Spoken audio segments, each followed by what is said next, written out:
I overheard my girlfriend telling her friends at a party, "He should feel lucky I haven't dumped him. He's the least attractive man I've ever been with. I've dated so much better." I smiled, grabbed my jacket, and walked away. 2 weeks later, she tried to come back and found out she'd been replaced. You know that feeling when you are standing in a quiet room and you can hear a high-pitched ringing that no one else seems to notice? That was my life for the past year. A constant, low-level hum of disrespect that I kept telling myself was just background noise. Last night, the noise became a deafening scream, and I finally decided to shut it off for good. My name is Alex. I own a high-end landscaping company. I design and build outdoor spaces for people with more money than taste. I am good at it. I take raw, ugly patches of dirt and turn them into something beautiful and structured. I am a builder. I am logical. I do not play games. My girlfriend Jenna was supposed to be my partner in building a life. We had been together for 2 years. We lived in my house, a place I bought and renovated long before I met her. We were a team, or at least that was the contract I thought we had signed. I am not a flashy guy. I do not wear designer clothes or drive a sports car. My money goes into my business, my investments, and the life I was building. I am stable. I am reliable. And as I discovered last night, I am also the least attractive man she has ever been with. The moment of revelation came at a party. It was hosted by one of her friends, a woman who married a tech millionaire and now considered making introductions a full-time job. The party was a collection of people Jenna desperately wanted to be a part of. Men with soft hands and expensive watches, and women who looked like they had never seen a carb in their lives. I felt like a different species. I was trying my best, mingling, talking about the stock market, pretending to care about someone's new boat. After about an hour, I needed some air. I stepped out onto the back patio, which, ironically, was a space I had designed for the homeowners a year ago. The sliding glass door was slightly ajar, and I could hear the party buzzing inside. Then I heard my name. It was Jenna's voice, followed by the sound of her friend's laughter. I froze. "I am serious," Jenna said, her voice dripping with a mix of wine and disdain. "He is a great guy, and he is stable, obviously. But look at him. He is so plain. He should feel lucky I have not dumped him. Honestly, he is the least attractive man I've ever been with. I have dated so much better." One of her friends chimed in, "But he pays the bills, right? You've got a good setup." "For now," Jenna replied, and they all laughed again. The ringing in my ears stopped. In its place was a profound, absolute silence. The kind of silence you find deep underground. All the little comments from the past 2 years suddenly made sense. The jokes about my work boots, the suggestions that I should dress better, the way she would introduce me as my boyfriend Alex, never mentioning what I did for a living. It was not background noise. It was a clear signal that I had chosen to ignore. I did not storm in there. I did not cause a scene. My mind, which is used to designing complex, multi-level landscapes, immediately started designing a new kind of project. A demolition. I took a deep breath, walked back inside, and caught her eye from across the room. She was still laughing with her friends. I gave her a small, tight smile.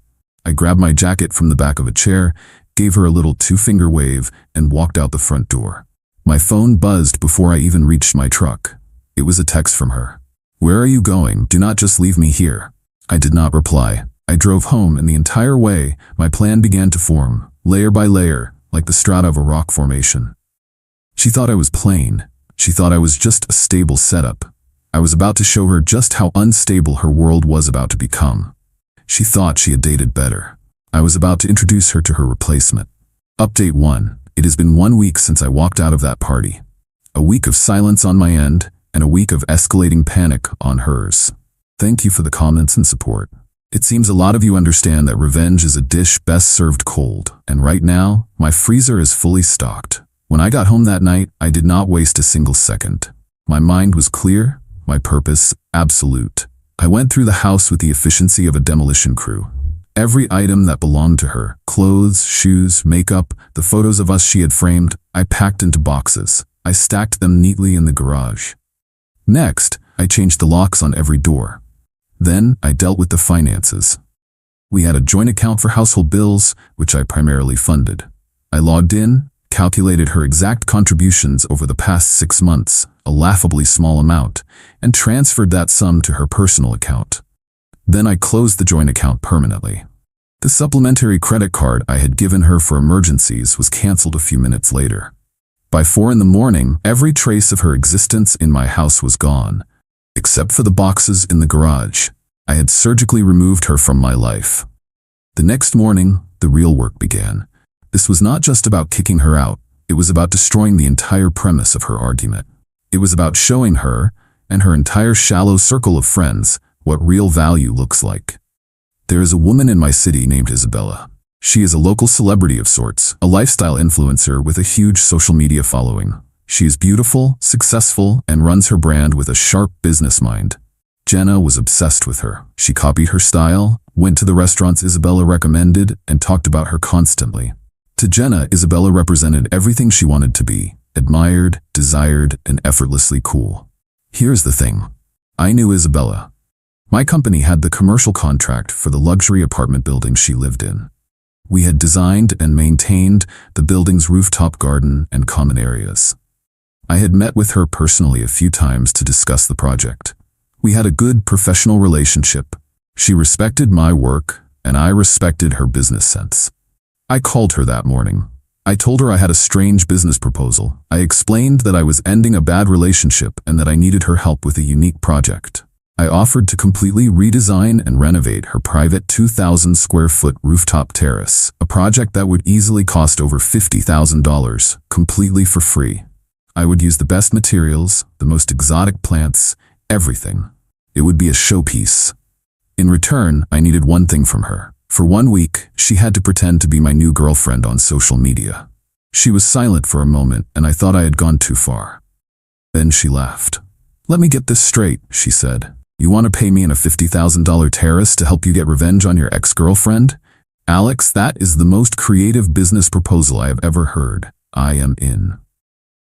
The game was on. Jenna, in the meantime, was spiraling. After I did not respond to her initial angry texts, she showed up at the house the next day. Her key did not work.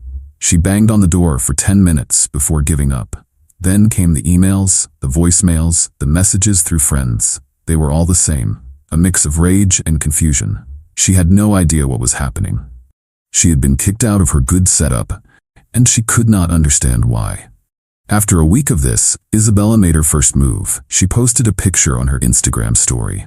It was a close-up of a stunningly beautiful and very expensive orchid.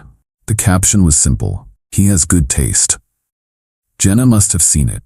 Her friends definitely saw it. The messages I started getting from third parties became more frantic. They were asking me what was going on, telling me Jenna was a mess. 2 days later, Isabella posted again. This time it was a photo of her and me. We were on her terrace, looking over some design blueprints. We were standing close, laughing about something. It was a perfectly staged shot. We looked like a happy, successful couple. The caption read, "Planning something beautiful with the master himself. So excited for this collaboration." The reaction was immediate. Isabella's followers loved it. They were all commenting on what a handsome couple we made. But the real explosion was happening in Jenna's world. I heard from a mutual acquaintance that Jenna had a complete meltdown. She could not understand how I, the plain, unattractive man she had been with, was suddenly with Isabella, the woman she idolized. Her entire worldview was short-circuiting. Her friends, the ones who had laughed at her cruel comments, were now bombarding her with questions. They were not supportive. They were jealous and confused. The man they had dismissed as a boring provider was now publicly linked with an A-list influencer. Jenna tried to fight back. She started telling people I had been cheating on her with Isabella for months. But the story did not stick. I had a reputation for being a loyal, straightforward guy, and Isabella was a beloved local figure. No one believed it. The final checkmate of this phase happened yesterday. Jenna, desperate and with nowhere else to go, had been staying on the couch of one of the friends who was at the party. That friend, seeing the social currency shifting, had apparently had enough of the drama. She kicked Jenna out.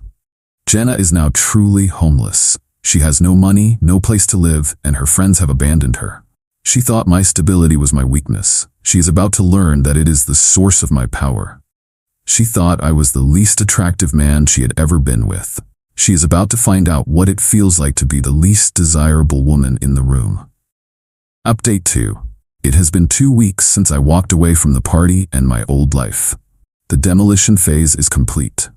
Now, I am in the satisfying stage of watching the dust settle and seeing what remains in the wreckage. After Jenna was kicked out of her friend's place, she did the one thing she had left to do. She came to me. She must have waited in her car down the street because she showed up at my front door just as I was getting home from work. She had been crying. Her makeup was a mess. The confident, arrogant woman who had dismissed me at that party was gone. In her place was a desperate, broken person. It had no effect on me. I felt nothing but a cold sense of finality. "Alex, we need to talk," she said, her voice trembling. "There is nothing to talk about, Jenna," I replied, not moving from my doorway. "Please," she begged. "I made a mistake, a terrible mistake. I was just trying to sound cool in front of my friends. I did not mean it. I love you." "No, you did not," I said, my voice calm. "You did not make a mistake. You revealed the truth. You told them exactly how you feel. I am just grateful I finally heard it." She started to cry harder. "But what about us? What about everything we built?" "We did not build anything," I said. "I built a life, and you were living in it. There is a difference." That was when another car pulled into my driveway. It was Isabella. She was not part of the plan for this confrontation, but her timing was perfect. She got out of her car, looking like $1 million, and walked up to the porch. She smiled at me, then gave Jenna a brief, dismissive glance. "Alex, I was just looking over the final designs for the terrace," she said, holding up her tablet. "They are stunning. You are a genius." She then looked at Jenna, who was staring at her with a mixture of hatred and awe. "Oh, I am sorry," Isabella said, her voice dripping with fake politeness. "Are we interrupting something?" Jenna just stood there, speechless. The woman she idolized was standing on my porch, praising me, looking at her like she was something she had scraped off her shoe. "Jenna was just leaving," I said. I turned to Jenna. "Your things are in the garage. I suggest you call someone to help you get them. You are no longer welcome on this property." She looked from me to Isabella and back again. The last bit of fight went out of her. She just nodded, turned, and walked back to her car, a completely defeated woman. The consequences for her and her friends have been swift and brutal. The story of what happened, the real story, has spread like wildfire through their social circle. The fact that I overheard her, that I walked away without a word, and that I was now with Isabella has painted me as a decisive, powerful man, and has painted her as a fool. Her friends, the ones who laughed at her comments, have all distanced themselves from her. Their social standing is important to them, and being associated with Jenna has become toxic. They have all unfriended her on social media and have been telling everyone that they were shocked by her comments. They threw her under the bus to save themselves. Jenna is now living with her parents in a town 2 hours away. She has no job, no friends, and no prospects. The better men she had dated in the past are nowhere to be found. They were attracted to her confidence and her social status, both of which are now gone. The terrace project at Isabella's apartment is underway. My crew is doing an amazing job, and Isabella has been posting daily updates to her followers. My company has been flooded with new clients. The project has become the best marketing I have ever done. Isabella and I have become good friends. She is a smart, funny, and genuinely decent person. There is no romance, but there is a deep mutual respect. She has told me that she has gotten dozens of messages from women sharing their own stories of being with men who did not appreciate them. Our little revenge project has, in a strange way, become a source of inspiration. I did not set out to destroy Jenna's life. I just set out to build my own, without her in it. The fact that her world crumbled as a result is a consequence of her own actions. She built her life on a foundation of lies and disrespect. I just happened to be the one to kick out the support beam. She thought I was the least attractive man she had ever been with. She is now learning a hard lesson. Character is far more attractive than a handsome face, and a strong spine is more valuable than a fat wallet. Final update. It has been 6 months since I walked out of that party. The final pieces of this story have fallen into place, and the ending is more complete than I could have imagined. My life has been rebuilt, stronger and better than before. Hers has been permanently altered. The terrace I built for Isabella became a local sensation. It was featured in a design magazine, and my business has grown exponentially. I have hired 2 new crews and have a waiting list a year long. The success has been incredible, but it is not the most satisfying part of this story. After the confrontation at my house, Jenna disappeared from my life. I heard nothing from her or about her for months. The silence was a gift.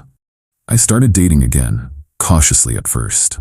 I met a woman, a doctor named Claire, who is intelligent, kind, and looks at me like I am the only man in the room.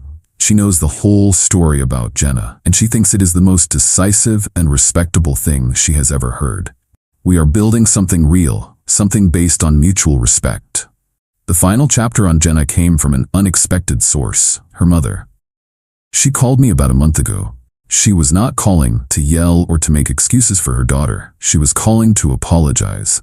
She told me that Jenna had hit rock bottom. Living at home, with no job and no friends, she had been forced to confront the person she had become. Her mother said that the incident had been a brutal but necessary wake-up call. She told me that Jenna was in therapy, trying to understand why she placed so much value on the superficial opinions of others. Her mother then told me the real reason for her call. Jenna had left a significant amount of debt on a credit card that her parents were now responsible for. She had been living a life far beyond her means for years, and my stability had been the only thing keeping her afloat. Her mother asked if there was any way I would consider helping, for old time's sake. I was polite, but firm. I am sorry for the situation you are in, I told her, but I am not responsible for Jenna's choices. I have closed that chapter of my life. That was the moment I knew I was truly free. The last, lingering thread of connection had been cut. Her problems were no longer mine to solve. The revenge was never about Isabella. She was just a catalyst, a beautiful and effective tool. The real revenge was in what happened next. It was in the silence. It was in my complete and total refusal to engage with her drama. I did not yell, I did not argue, I did not fight. I just removed myself. I became a ghost. And in my absence, her entire world, which had been propped up by my presence, collapsed under its own weight. She thought my value was in my stability and my bank account. She failed to see that my true value was in my respect, my loyalty, and my love. She took those things for granted, and so I took them away. She called me plain and unattractive. I responded by showing her that a man of substance and character is more desirable than any of the shallow men she admired. She has been replaced, but not just by another woman. She has been replaced by my peace of mind. She has been replaced by my self-respect. She has been replaced by a life that is authentically and completely my own. And there is nothing more attractive than that.